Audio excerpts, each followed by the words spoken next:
Continua il clima di delinquenza e criminalità in stazione a Padova. 3 gli episodi registrati solo negli ultimi giorni da parte di baby gang.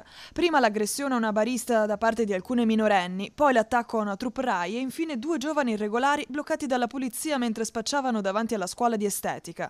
Una situazione diventata insostenibile per i padovani. Che Italia siamo noi? È la politica che ci porta in mezzo a noi del popolo, questa gente qui che ti fanno del male, non ha neanche documenti e niente, ma se lo so io che sono cittadino, le istituzioni tu lo sanno anche loro, però è la politica marcia che porta a questa cosa qua, non è la politica destabilizza, perché se la politica fosse come in Germania, che io ho lavorato in Germania, quando uno è fermo alla notte, cosa fai? Lavori, dove vai? Documenti, non c'hai i documenti a posto, lo mandano via. D'altronde però, se questi spacciano, ci sono anche molti italiani che la usano.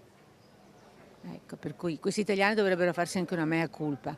Cioè, da un lato non li vogliono e da un lato hanno bisogno di questa gente che spacci.